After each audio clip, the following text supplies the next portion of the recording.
am not part of the problem of taxation, theft of public resources, wanton corruption. I'm not part of that. The problem I admit I am part of was bringing William Ruto to office. That I accept. And I have apologized 100 times to the people of Kenya. That I created the mess we are in by assisting William Ruto to be elected president. I accept wholeheartedly to the people of Kenya that I created a problem in Kenya, and I take responsibility. But I've also told the people of Kenya, now that I admit I made a great mistake in creating the problem, the mistake called William Ruto, the greatest lie ever in the history of Kenya. For me to redeem my image, I must play an even greater role in correcting that problem by making sure William Ruto is one term. As to the problems that are in the country as his deputy, we had no role. William Ruto is a one-man show. He runs the government single-handedly. And you can see like now he's doing roadside declarations. Yesterday he was in Vihiga, and somebody there, an MP, complained about fees for IDs. And then he made a declaration there that there will be no more fees without consulting the policy makers, without talking to anybody. That's a mess we are in a country. The other day you saw teachers come to State House for bribes. And then he made a unilateral declaration that 20% of those houses will go to teachers without talking to the minister, without talking to the directors, without talking to the people who made this policy. That's the way this country is run. You know, that is the way this country is run.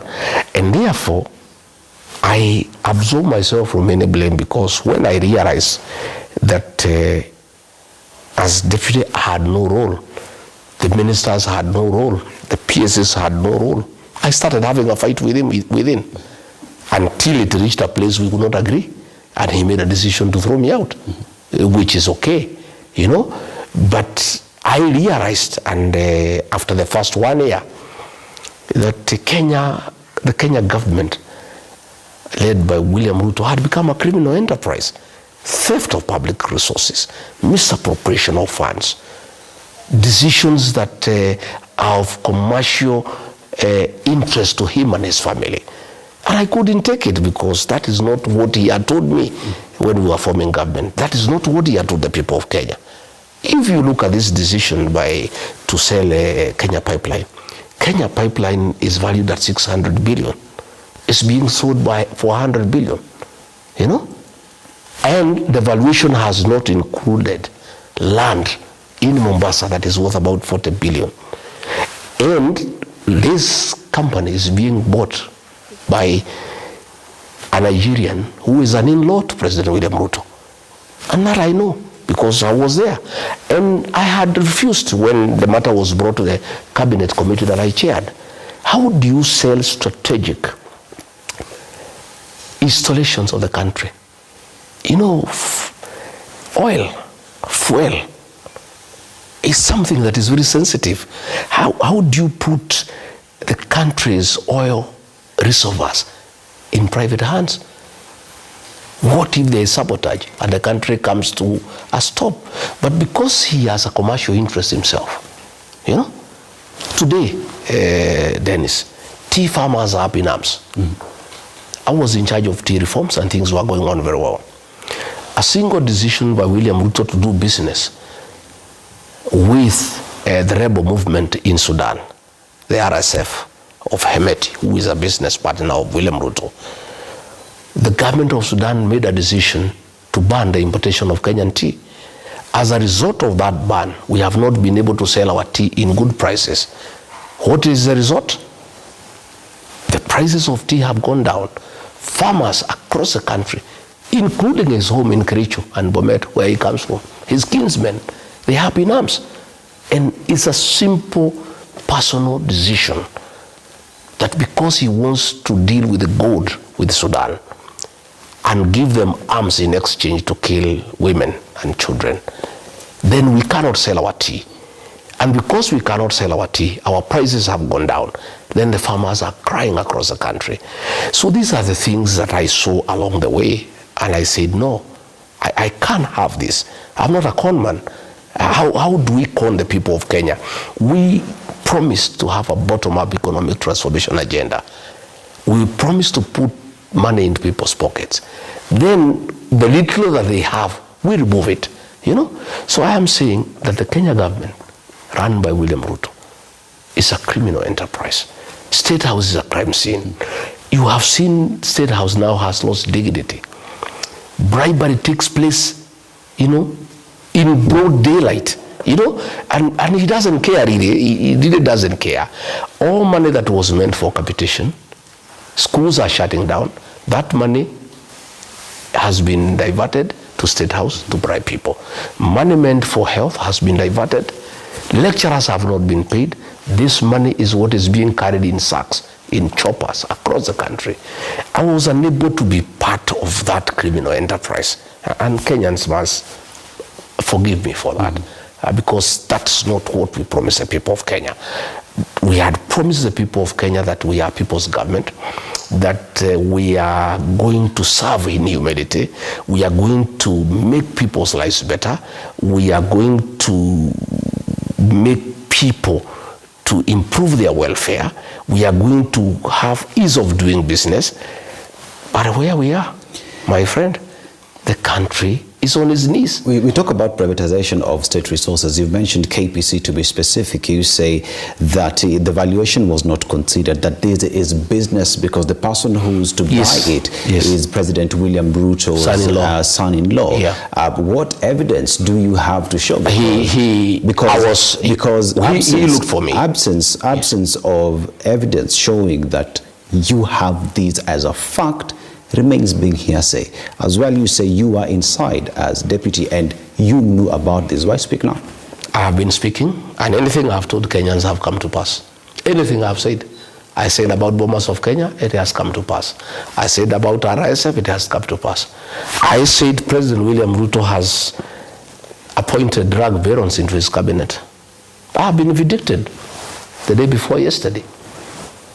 Drugs are being smuggled through JKIA.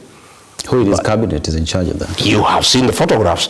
The people who are smuggling drugs through the airport, you have seen their photographs with the cabinet minister. And everybody knows that cabinet minister who is a drug baron. There are two. And I asked William Ruto, he had put me in charge of fighting drugs and alcoholism. When he was appointing these two ministers, I asked him, Mr. President, where does that leave me? How do I continue with this war on drug abuse when I'll be sitting in the same cabinet with the drug barons? That expose that has happened at the airport, if William Ruto has any decorum remaining, he must sack that minister. The evidence is there. The people who are smuggling drugs through JKI, the photographs with his minister is there. And you can see clearly that the minister is actually the one who is facilitating the peddling of the smuggling of drugs through the airport, because the drugs that have been caught, the documentation was saying that they are minerals that are going for testing. So the ministry is being used for drug trafficking because the minister has been a drug baron, and it is in public domain. Everybody knows. There is nobody in this country who doesn't know. But William Ruto has no qualm. Because of his own business interest with that minister and the deals they are doing together, he has no qualms about appointing a fellow involved in drugs to the cabinet when our children are in trouble.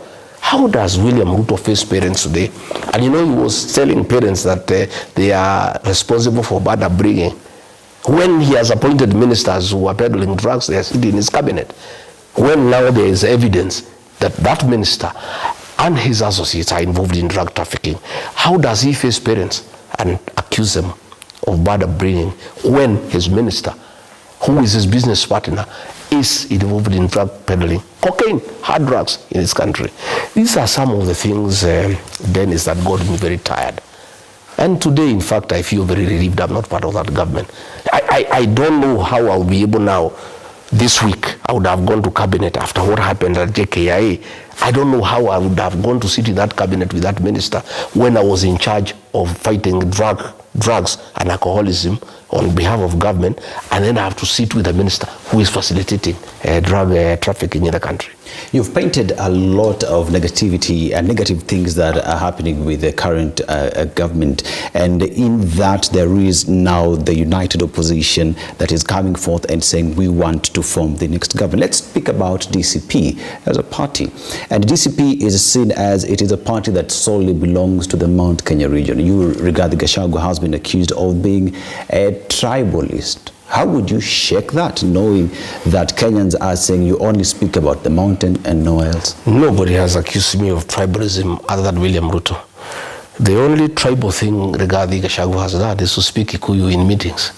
When I was looking for votes for William Ruto, I used to speak Kikuyu and I was smiling.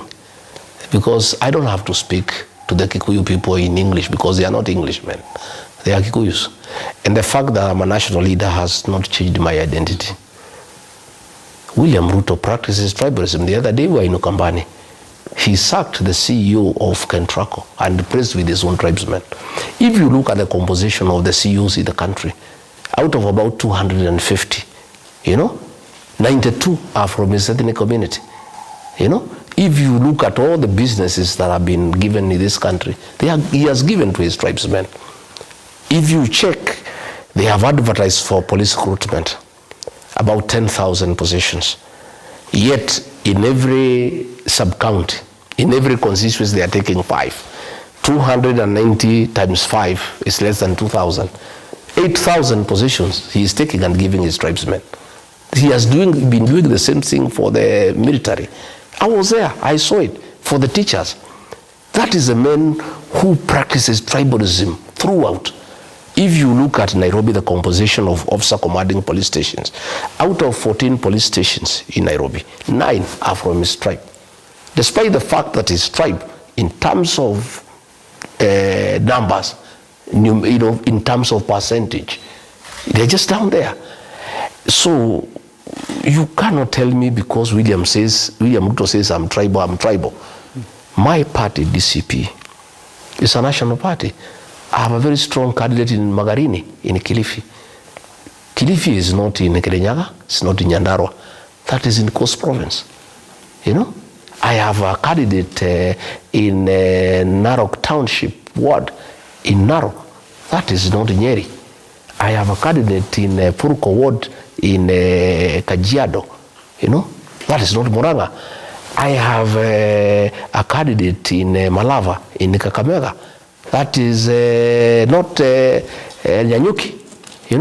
My deputy party leader, Cleo Malala, is from Kakamega. Kakamega is not Nyeri. The chairman, national chairman, is from Kajiado.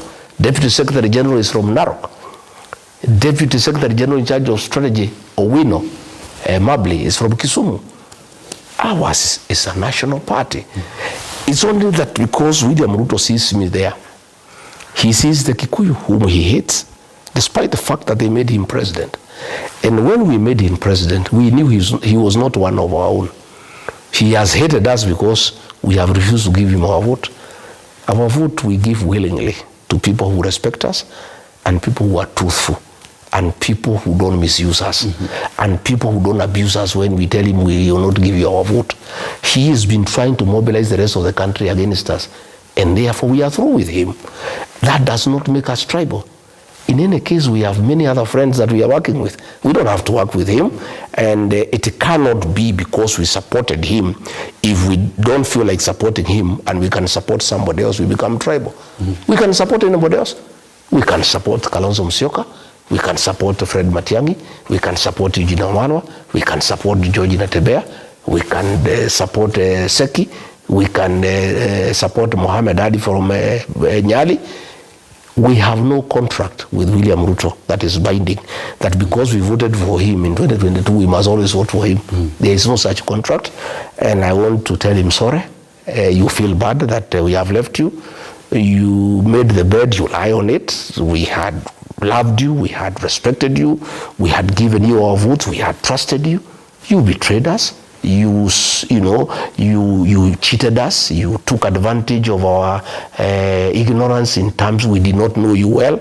We chose you without knowing you well. And that was a mistake that we made, and it's a mistake we shall never repeat again. We will never vote for anybody that we don't know properly. We must do due diligence to know who you are, what you say about us when we are not there, and how you have been, what is your history. Those are mistakes that we made, and we are paying the price. And we have accepted that we made great mistakes, but we are saying we have learned from those mistakes. We will not repeat again. My friend, DCP is a national party. And let me tell you, it is a party that William Ruto fears. All these other parties that are in opposition, their meetings are never interrupted. It's only my meetings. He sends goons and police to beat me up, to beat up my members of parliament. What evidence do you have to show that it is President William Ruto who sends goons to your meetings? But these goons are escorted by police. I am an opponent of William Ruto. Why would police have anything against me? They take instructions from William Ruto. And DCP is his nightmare. And that is why in Banisa, we had a very strong candidate called Adan, and he was going to win that seat. Ruto called him and really gave him a dress down, and intimidated him and threatened him until he had to abandon. But the man you talk about came out and said that negotiated democracy that takes place in the northern part of the country, and that his community advised State House is not State House is not Northern Kenya. Belong to Northeastern. His people from Northeastern told him to leave the seat for the other person. Why that is what he said in public. It is President William that is Ruto. what he said in public. But what he told me in private, including the messages he sent me, I'll show them the message to you. He was thoroughly intimidated. Thoroughly intimidated. William Ruto fears DCP because it's a party of the people. We listen to the ground. It's a serious party with very serious support across the country because we align ourselves with the aspirations of the Kenyan people. And you will see with these by-elections, DCP is not regional. Of course, it has very strong in the mountain because that's where it came from. But equally, it has support across the country. Yeah. The return of former President Uhuru Kenyatta in the political scene, the recently held Jubilee NDC, seems as though it appears as though it is the next big party in the mountain. Does that shake DCP's presence in the mountain? Well, there is nothing of worry to anybody. And I have seen a narrative people are trying to drive that there could be conflict between me and President Uhuru Kenyatta. Far from it. That is just diversion to try to slow down the one-term movement and bring sideshows of issues that are non-existent. From where I sit and as far as I know, and it's in public knowledge, President Uhuru Kenyatta, the fourth President of the Republic of Kenya, is retired. He's enjoying his retirement. And he cannot be president again. Rigathi Gachagua wants to be president of Kenya. Hence, there can be no conflict whatsoever between Rigathi Gachagua and President Uhuru Kenyatta. What will be the source of the conflict? One is a retired president, the other one wants to be president.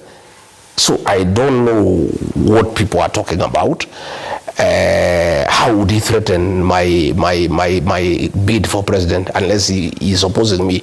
And constitutionally, he has done his 2 terms. So he cannot be my opponent. So as far as I'm concerned, it's a non-issue. I don't even know where the matter has come from. I have not heard Uhuru Kenyatta saying I should not be president. I have not heard him asking people not to elect me as president. I don't know where these things are coming from. As far as I'm concerned, there's no issue, absolutely. We have 2 leaders here. One is the past, the other one is the present and the future. What conflict would there be? Jubilee says it might be going alone, that it might be coming up with its own presidential candidate. And Jubilee, with its base and its stronghold as well being the mountain, it is seen as though it is bringing the challenge on DCP, and others, critics have said that this is meant to divide the mountain because we have 2 parties that come from the mountain. What would be your response to that? Let me first and foremost, Dennis, if you allow me, at the risk of being accused of always talking about the mountain, educate you a little bit. The mountain is a very important vote for this country, in that whoever it has supported has become president. William Ruto became president courtesy of the mountain vote. The mountain vote gave him 47% of what made him president. Without it, he would not have been president. Okay? So it's a vote that is critical. It's a vote that made Uhuru Kenyatta president, it made Mwai Kibaki president, it made William Ruto president. When Ruto hounded me out of office, the people of the mountain sat me down and gave me certain directions. The people of the mountain, I don't know about the rest of Kenyans well. I cannot speak for them because I don't know. The mountain people take no direction from any leader. No leader can tell them what to do. Not even you? Not even me. They decide what they want, and then a clever leader aligns with them immediately. If you ask President Uhuru Kenyatta, he will tell you. He told them to vote for Raila Odinga, they told him no. We have already decided to vote for William Ruto. That is the mountain for you. So saying that if Uhuru comes, he can divide the mountain, I don't know Gachagua, let me tell you. 3 things have been decided in that mountain. 3 things. Not Rigathi Gachagua, not Uhuru Kenyatta can change what has been decided. And if you decide to change, you lose the people immediately and they become antagonistic towards you. The mountain people have made 3 key decisions. 1, that they wake up early in the morning to a man to send William Ruto home for betraying them, misusing them, and mobilizing other Kenyans against them, destroying their businesses and making life miserable for them. That decision has been made. Today, if I made a stupid decision to support William Ruto, I'll go alone to William Ruto. The mountain would abandon me in the morning without any shame. I'll be on my own. If Uhuru Kenyatta made a mistake and said, let's support William Ruto, he will be abused from morning to evening and nobody will listen to him. That is 1. 2, the mountain have learned from the past that a divided mountain is useless politically. Okay? And in 1992, Moi divided them to their disadvantage. Since then, they made a decision. They will never go to a vote divided. So a decision has been made in the mountain that nobody can divide that mountain. They'll vote one basket. If Rigathi Gachagua is candidate, he'll get all the votes. If he is not, and somebody else has been agreed on for united opposition, they'll give those votes to that person in total. That decision has been made. Uhuru Kenyatta cannot change it. Rigathi Gachagua cannot change it. 3, they say the mistake they made was to go to a wedding using the vehicle of somebody else. It was a great mistake for the people of the Mount Kenya region to elect William Ruto as president without their political party. They are paying for that mistake, and a decision was made, and I was instructed to form a new political party for the mountain and then look for other Kenyans to join that party. There were more than 30 political parties in the mountain. The people never told me to get any old one there and revive it. They were very clear. Create a new political party, look for other friends as a vehicle for the mountain to go to the elections, and they will never support anybody who is not from the mountain or his party. They'll use their party to support whoever they want or support one of their own in their own party. And they said they will elect everybody in that party. That decision has been made. President Uhuru Kenyatta cannot change it. Rigathi Gachagua cannot change it. So this debate I am seeing, Uhuru has come, the mountain can be divided, it's nonsense. Sijui Jubilee can compete with this piece, nonsense. Let me tell you, my brother, William Ruto is not sleeping. He has known that the mountain vote is against him, and he has decided, since he is unable to get that vote back, he must do whatever it takes to divide it. He has spent billions of shillings, 0. He has tried to divide Mount Kenya East and West, 0. He has tried to tell the people of Kiambu to leave the mountain, 0. He has brought many people and planted them into us in the opposition. People are picking them out one by one. Every day they say that is a mole, that is a Kasongo man, that one is a green wheelbarrow. They know. Nobody can divide the mountain, and I'm not even bothered. I don't even have to do anything about it myself, because that is a decision that has been made by the mountain and nobody can change it. And so that talk about that because of President Uhuru Kenyatta probably is coming, we can divide the mountain, I don't see it. And I don't think, the way I know President Uhuru Kenyatta, as having served under him for a long time and having understood the way he thinks, I don't think he will do anything to try to divide the mountain vote, because he knows it will be disastrous for the mountain politically. Number two, he knows that if people ever suspected that he is trying to create a division within the mountain, they would hate him. I don't think Uhuru Kenyatta would ever go into that direction. I am persuaded that he is innocent of those accusations, and I don't think he will try to do it. It has been said that with the decision that the mountain has decided to go with, say, DCP, and you become the kingpin or the spokesperson of the mountain, that there is a risk, or they see it as though you will use these votes as a negotiating power, that they would not even be surprised if you would work with President William Ruto and give him your support because you have the numbers, or get to government using the back door, the same way Raila Odinga has. They are right. They are absolutely right. A political party is for forming government or getting into government, and that is why they asked me to form a strong political party to make sure we are not in the situation we are in. If we had our own political party, Ruto would not shortchange us.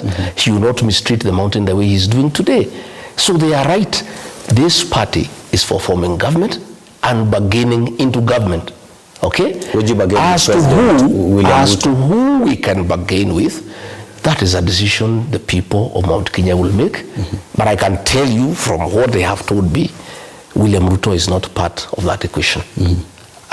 We have no intention whatsoever to have any discussion, any negotiation with one William Ruto. However, we are open and willing to work with any other Kenyan of acceptable, good character, and who means well for the mountain, and whom we have checked and confirmed that he cannot turn against us and he cannot harm us the way William Ruto is doing. So in terms of saying we want a strong party to bargain into government, true, it is true. But we cannot bargain with William Ruto. We can bargain with anybody else. And that one we are willing to do. And they are right. Yes. So as we talk about forming the next government, a united opposition is important in that. And I want to ask you your association with one Fred Matiang'i. Is he still part of the united opposition? Yes. Fred Matiang'i is a good guy. He worked well with President Uhuru Kenyatta, and he made significant contribution to this country. And when he came from the US, I had several private meetings with him, and he expressed his desire to join us so that we create the change that we desire for this country. And he expressed his interest to serve as president if we can support him. And we welcomed him, and we had good discussion. And I believe he still remains very committed to that cause. And when he came, he found we had already started the opposition, and we were getting on. And we did brief him where we had reached, and we did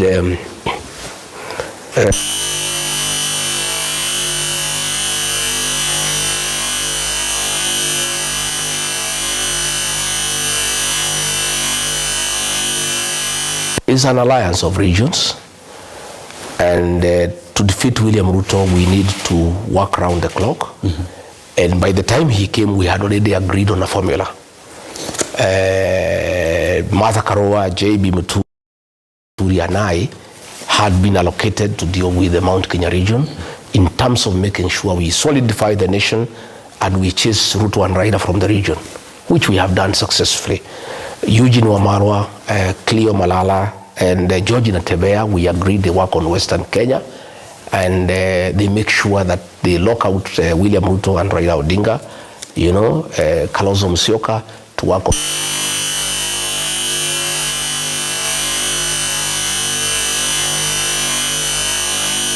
because we had a gap in the Gusii nation. And we told him right to the sword, he was in agreement, that politics is local, and he is more suitable to deal with the Gusii nation than ourselves because he understands the place better. So we did request that, just like we had done with other regions, he goes and work on the Gusii nation, which is already one term. Or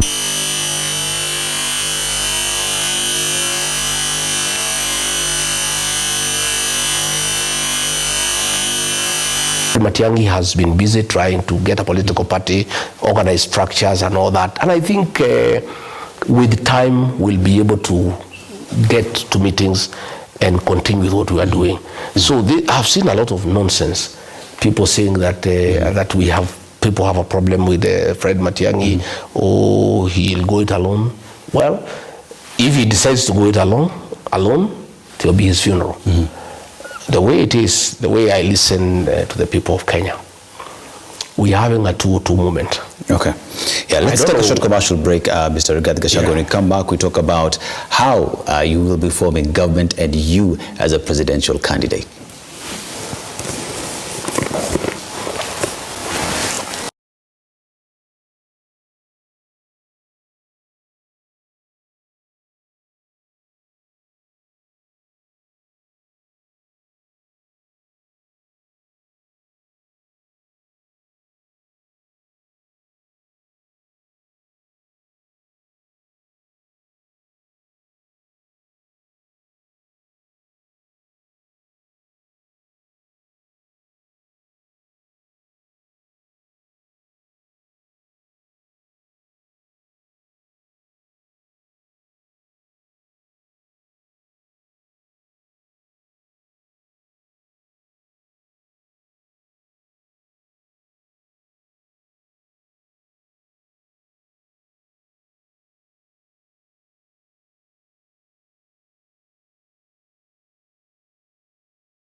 This is what happened in 1992. Mike Kibaki was doing very well, and he would have removed President Daniel Arap Moi. The National Intelligence Service hyped the candidature of Kenneth Matiba, who was abroad. And he came, they mobilized people at the airport, in Nakuru, everywhere. They created a hype. And they planted people, and they convinced Matiba he must run. They divided the vote, and William Ruto won. The same thing is happening. Many news agents have been planted, to us. Like myself, there was one who speaks my language, and then he will pretend, oh, Rigathi, you are one of our own, we are helping you with information from inside, and then he's trying to mislead me. And I refused. In fact, I hear he has been removed and sent to be a deputy ambassador somewhere because he has failed to influence me. I hear they have promoted somebody, Akamba, to try to manage Kalonzo.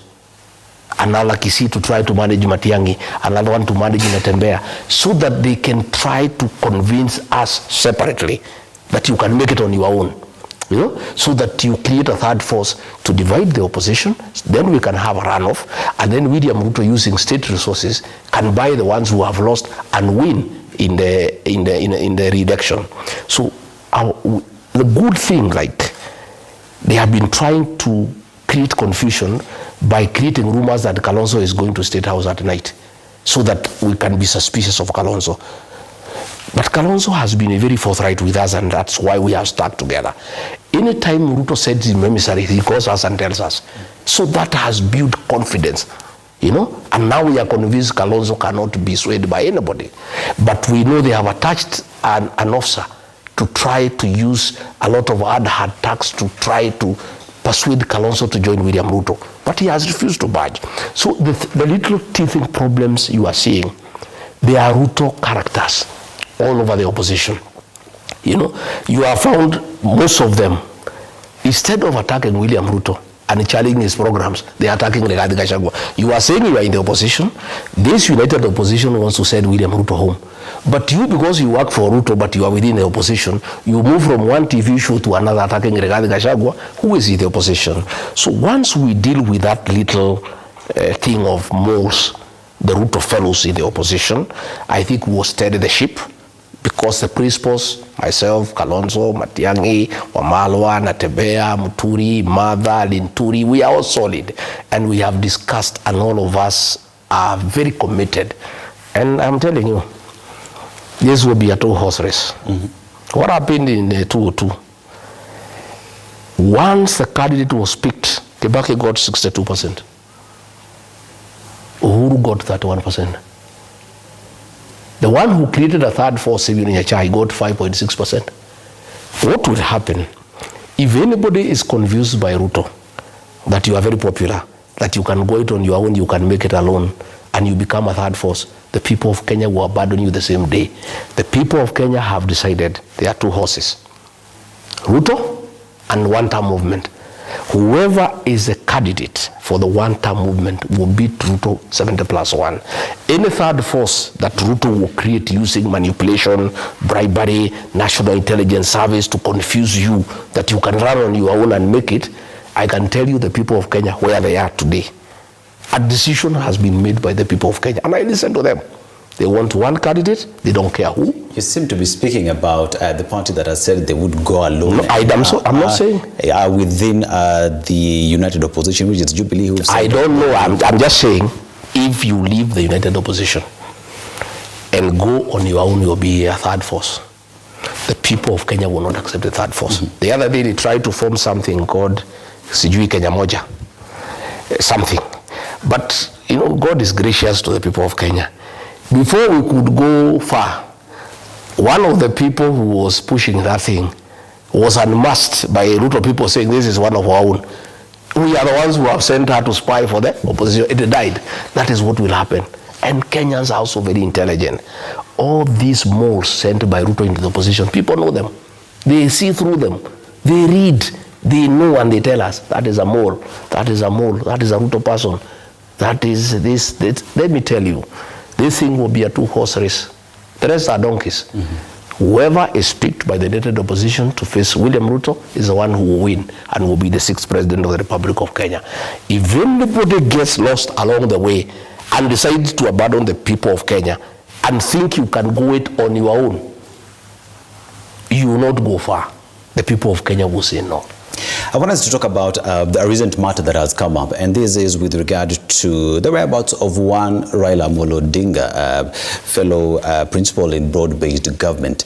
And his whereabouts is not known, but you have been accused. A statement from ODM says that you and your team are sending fake news to Kenyans with regard to Raila's whereabouts and his health. I'm very saddened by ODM. ODM has sunk so low. Since they allowed William Ruto to destroy ODM, it's no longer the party that it was.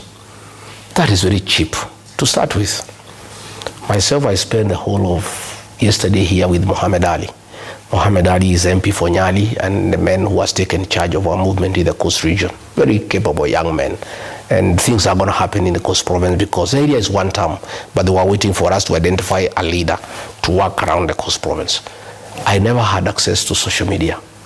And I slept early. This morning when I woke up, I was told there is a letter that ODM is accusing me and Kalonzo and Wamalwa of giving misinformation that Raila is unwell. I was not even aware whether he is unwell or whether there are rumors that he is unwell. To start with, I don't take much time myself thinking about Raila Odinga because the day I realized him and William Ruto are one and the same, I concentrated on William Ruto. Because there is no difference between Raila Odinga and William Ruto. So you don't have to concentrate on two personalities when they are one. So I concentrate on William Ruto. And I don't bother about Raila Odinga. And I have no interest in where he goes, or whether he is out of the country, whether he has left, whether he is leaving. It is none of my business. So I was not even aware he's out of the country, or he is unwell, or he is said to be unwell. To start with, being unwell is not a crime. And I want to tell leaders and the people of Kenya, there is no crime in being unwell. When I was a senator, I was taken unwell, I went to hospital. And a leader is a human being and you can get unwell. So there is nothing so big about somebody's health, whether you are a leader or not. And when I looked at that letter, it's so amateurish. You know, it's so cheap. To start with, you must respect the people of Kenya. If a leader is said to be unwell and he is well, you just ignore and go on with life. You don't have to say you are not unwell. Why should you bother? Number two, if you feel that the rumors are bothering you and you need to tell people you are well, you don't have to write a letter. All you need to do is do a few activities here and there, and then people can see you are well and the matter just dies. President Moi, the second president of the Republic of Kenya, used to do it that way. He would disappear for 5-6 days. People would say Moi is sick. Then he would turn up at KICC and brisk walk from KICC to Harambee House. The matter just ends. These characters of Raila, what they would have done if they thought their rumors is unwell and they want to say, and they are bothered, and they shouldn't be bothered anyway, but if they are bothered, they should have just organized some activity. And even say, if they say he's out of the country, they are not even saying which country. You know, they are even the one creating more suspicion. Because you are saying he's not in Europe. If you say he's not in Europe and you have nothing to hide, just say where he is. Looking at it, there are two fronts in my thinking. It's political mischief. One, if Raila Odinga will not run and he will support William Ruto, a lot of people from Luo Nyanza are saying that if Kalonzo is on the ballot and Raila is not on the ballot, almost 40% would vote for him because he has stood with Raila for 15 years.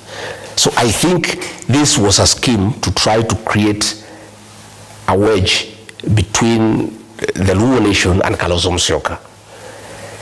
Myself, I've never supported Raila Odinga, and even the other day I was saying I felt bad. I asked people to support Ruto, who had said we support Raila, and I say I think I made a mistake. I have taken back that statement. I didn't make any mistake because Raila would have just been like Ruto. The two are the same. So there is no mistake that I made. I think it is okay. Even if Raila was elected, he would still have behaved like Ruto. He would have gotten Ruto. They root the country together the way they are doing today. So for me, I don't know why they are bringing me into this matter. But I'm also aware that Ruto is so scared about my candidature that he is willing to give money to anybody who attacks me. So I think the ODM fellows were setting the stage to start attacking me so that they said Ruto videos so that they can have some money. And I think that's what has happened the whole day. Where does Rigathi Gachagua comes in the issues of Raila?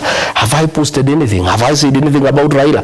I was even unaware that he's out of the country. But and it doesn't matter anyway. But they say where there's smoke, there's fire. I don't can just wake up but you must start somewhere and say Rigathi wrote somewhere. He spoke somewhere. I was not even aware that the old man is out of the country or whether he has any challenge or otherwise, But I know that a lot of people, I have seen many people nowadays, they attack me in all forums. And that's why you see there's so much attack against me. Then they get videos, they said William Ruto, they get some money. And it's a pity that ODM is a pale shadow of his former self. William Ruto told me when we were close that he would destroy ODM, he'll use money, he'll buy Raila, he'll buy close family members. He negotiated the sale of ODM with Junet and Joe, and it's true, he has destroyed ODM. In Western Province, they could not get a candidate for Malava. They could not get a candidate for Kisa East. ODM has been destroyed by William Ruto. And just a few characters, Joho, the governor, Wanga, and Junet, they are the ones who are milking. All these other low MPs, they are just shouting. They are not getting anything out of the whole equation. So this party has sunk so low that they can sit down to accuse me and Kalonzo of wishing Raila ill. Let me tell you, my brother, we are not those kind of people. Doesn't matter who, even William Ruto, we have never wished him ill health. Even Raila, we have no reason. In fact, my prayer is that God gives Raila long life and good health. And I pray to God that he supports William Ruto so that we defeat the two of them in 2027. It will be very, very nice for me. I'll feel very good because we would like to deal with Kenya's problem once and for all. And it's the two characters because they are one and the same. They are looting the country together. All these things that are happening in the country, if it was not Raila support, Ruto would not be doing it. But as wishing him ill, wishing him bad, I'm not the kind of a person. Right. And I'm really not bothered to what is happening to him or where he goes. It's really none of my business. Let's talk about formation of the next government, 2027. Yeah. You say that you will run for president, that you want to form the next government. Mr. Rigathi Gachagua, how do you intend to form the next government if the impeachment was successful and with that it bars you from running for office? It doesn't bar me from running. That was, the Senate is a quasi-judicial authority. It is subordinate to the High Court. All decisions made by quasi-judicial authorities are subject to review by higher courts. So that decision, we have challenged it in the High Court, okay? And the High Court will listen to the matter and rule one way or another. Depending on the outcome, there's a court of appeal. Depending on the outcome, there's a Supreme Court. The law says, Article 99, that nobody, the right to vie is absolute, and nobody can stop you because of a court matter unless you have exhausted all the remedies available by law. I have not even started dealing with those remedies. So as far as I'm concerned, I'm eligible and I'll be on the ballot unless when we sit as united opposition, the formula doesn't favor me. And as I said, if it doesn't favor me, I'm one Kenyan who has said I'm willing and ready with my supporters who are very many to support whoever we agree in case it is not me. I'm hoping it is myself. What I want to do is to ask that now that the voter registration is going on, I have seen what has happened in the last 1 week and I'm a bit disappointed. And I want to take this opportunity to talk to our young people, the Gen Zs.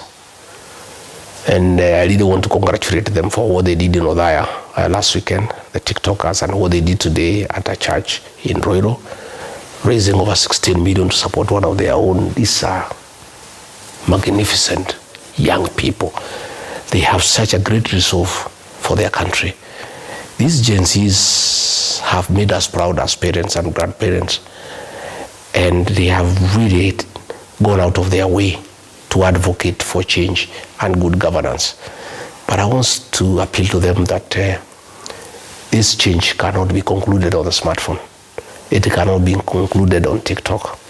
The actual transformation of this country to get good leadership and good governance will be on the ballot box. And the tool of change is the ballot.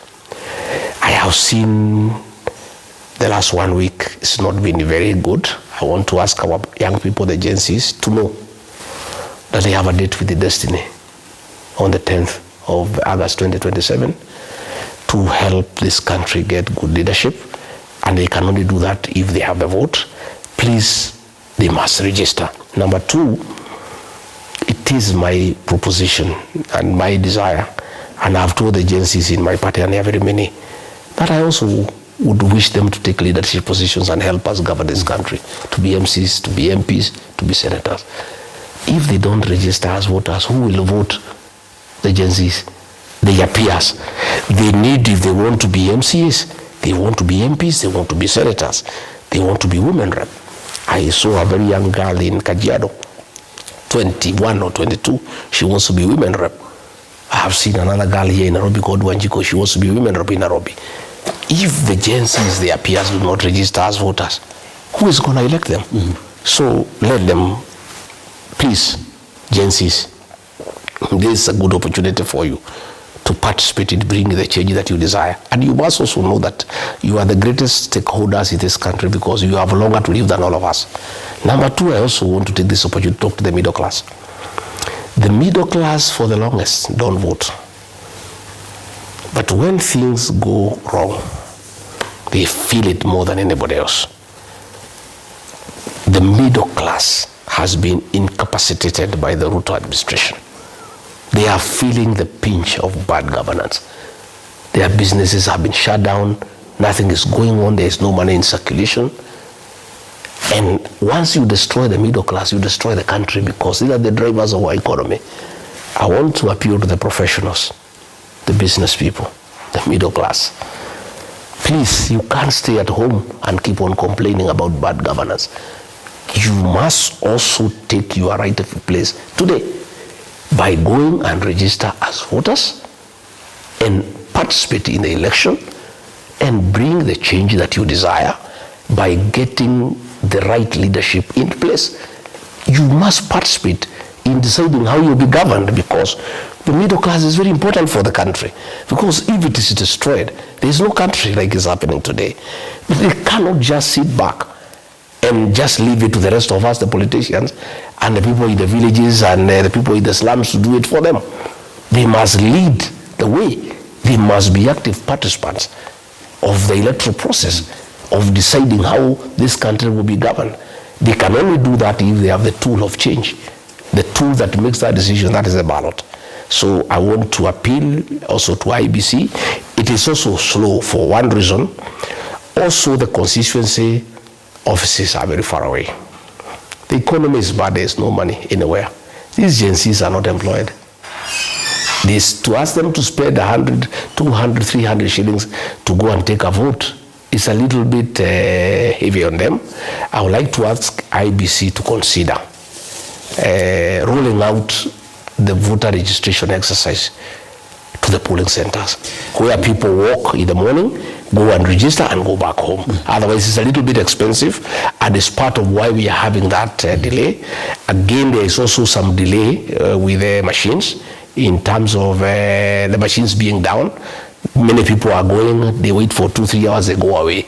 They need to perfect the equipment that they are having so that there is no downtime. You know, things are working because people also want to register and go away so that they make it a little bit easier.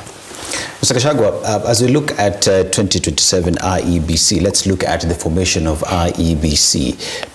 And the wrangles that existed, we know political parties played their role in the formation of the current IEBC.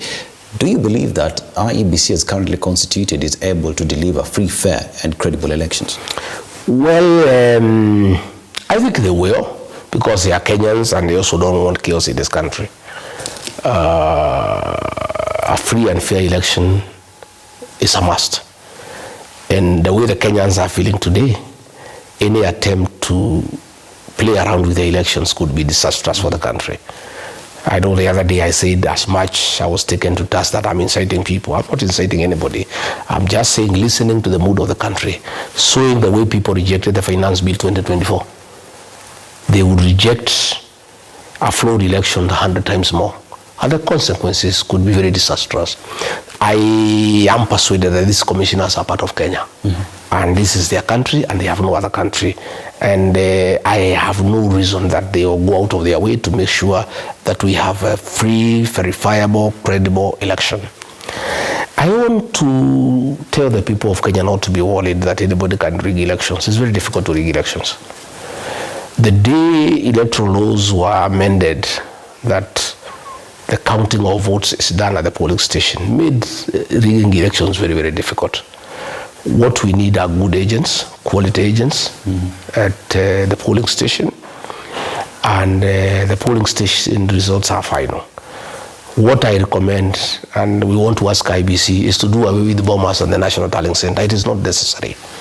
The law as it is today recognizes a constituency as an electoral area for the presidential election.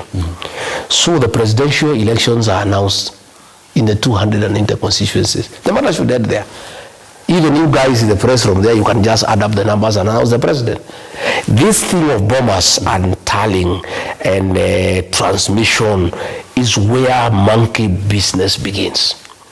The way to have a free and fair election, and we know the results by morning, same day, is to do the presidential tallying at the constituency. Once the elections are announced at the constituency 290, the president will take the results and write them somewhere down. When they come from all other, people will just add, and we know who the president is, and nobody can tamper with that. It is not possible to tamper with 290 tallying centers. But this National Tallying Center has been the source of our problems since the year 2007.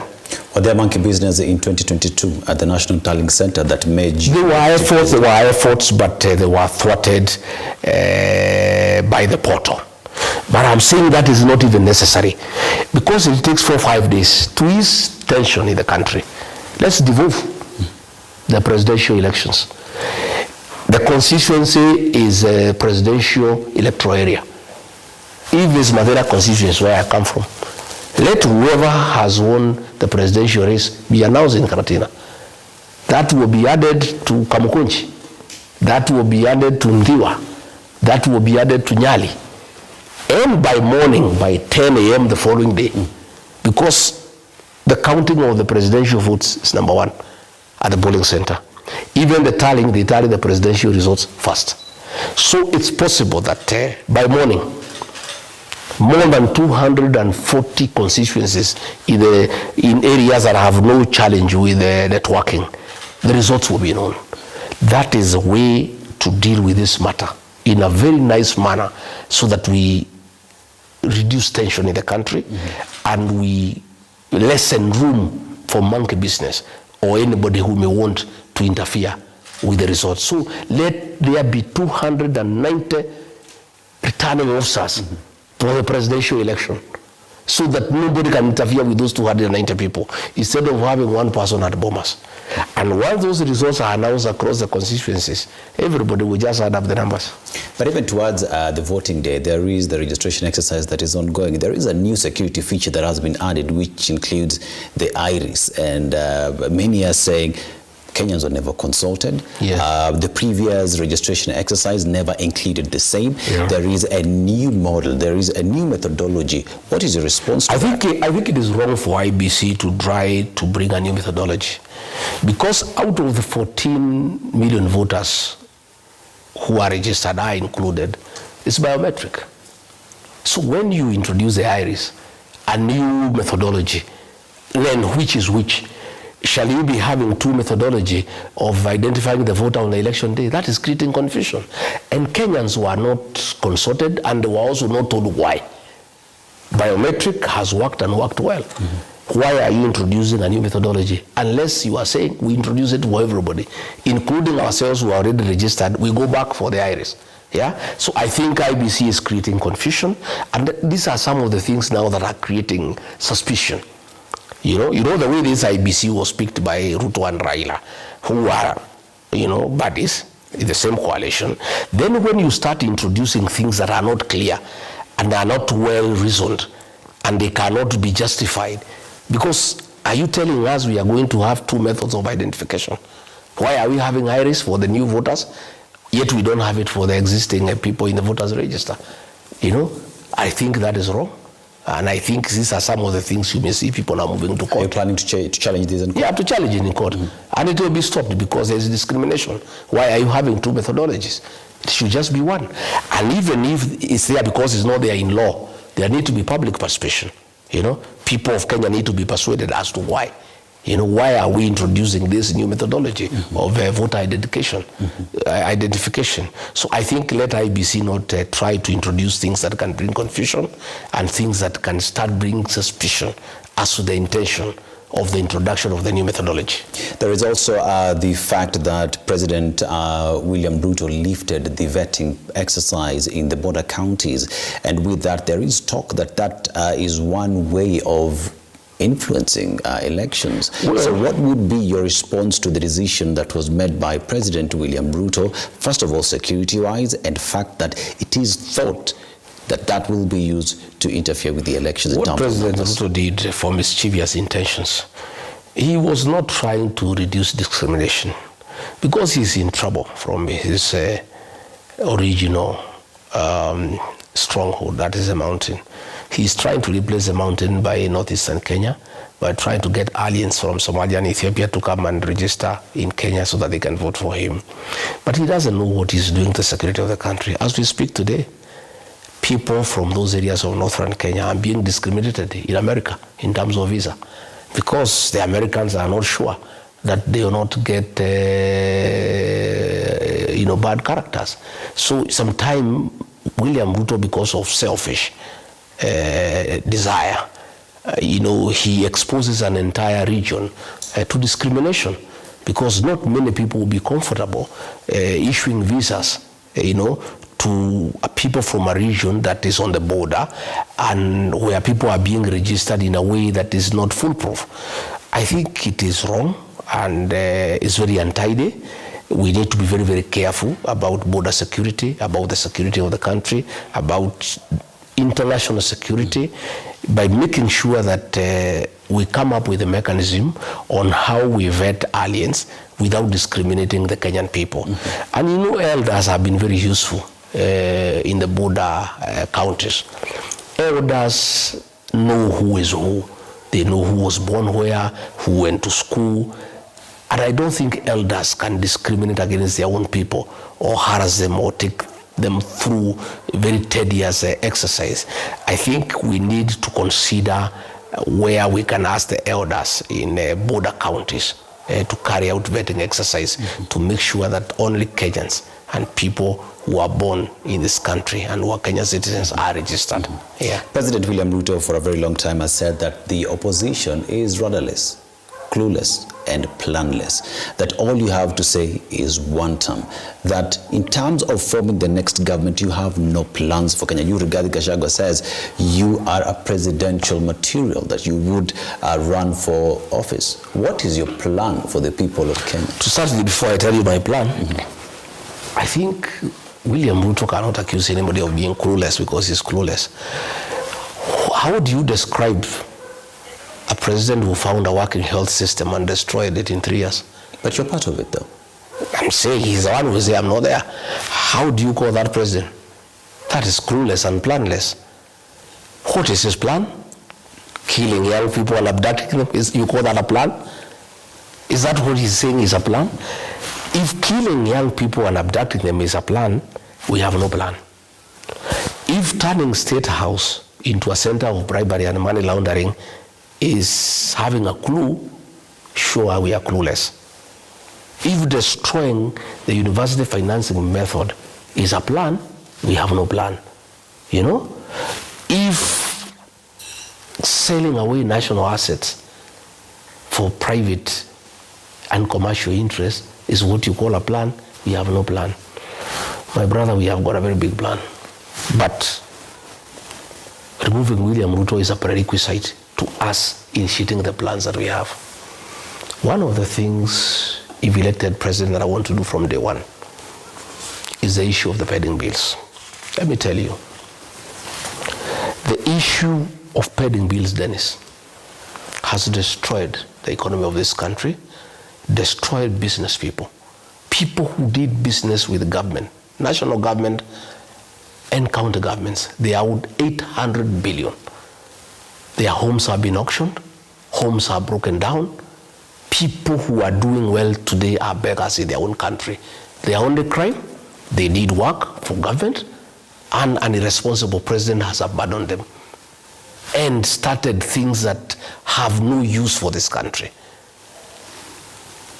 On assuming office, the 800 billion shillings owed to the people of Kenya will be my first priority.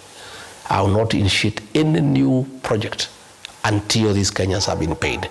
And once they are paid, it will have two effects. One, it will give relief to those Kenyans because they worked for it and they need to be paid. Number two, it will be an economic stimulus to the economy. If you release 800 billion into the economy, there will be money circulation in the economy. That is one thing that I want to do. Number two, I would want to dignify government documents. What is happening today? During the time of Mwai Kibaki, a government LPO or LSO or government contract was as good as money. We used to get an LPO for 10 million shillings. You walk to a microfinance banking hall and you come out with 5 million to go and work because they knew you'll be paid and you pay that money. Today, if you go to a bank with an LPO, be chased away, nobody can honor, nobody can give you credit that is based on a government document. We need to dignify government documents. How do you do that? I would order for an arrangement where once you issue an LPO or an LSO or a contract for government, before you release that LPO, you place equivalent of that money into a suspense account in cash so that the money is there, so that once you have done your work, you are paid. What would happen after 3-6 months? The banks will hear of it and then they'll start giving credit to business people. Mm-hmm. There will be access to credit with ease because we have dignified government documents. Again, my friend, I would like to restore the dignity of the payslip from day one, including yours. Yeah?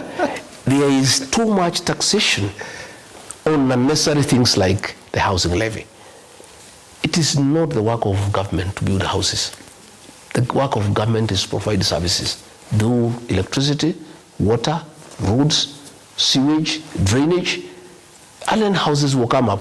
Mwai Kibaki, third president of the Republic of Kenya, never did any housing program in terms of government program. Mm-hmm. But in terms of housing, Mwai Kibaki did it. How did he do it? He opened the bypasses, put good roads, electricity, water, and sewage. The houses came up on their own from the private sector. Mwai Kibaki did housing without spending a coin from government. But did you not support affordable housing as deputy president? Initially I supported because I had believed William Ruto that it's a good program to create employment and to make sure that Kenyans live in dignity. Only for me to realize that it was a private thing for making money, for people to supply cement, to supply chuba, to supply mabati. Again, the president had not told me that we will tax Kenyans. He had said we will look for a way of doing affordable housing. Again, when you look at this affordable housing, like today as we speak, all prison land that is very valuable has been taken and being given to private people. Here in Nairobi West Prison, more than 60 acres, worth about 1 trillion shillings, is being given to private developers. And all prison land now is being taken, given to private people to do this affordable housing.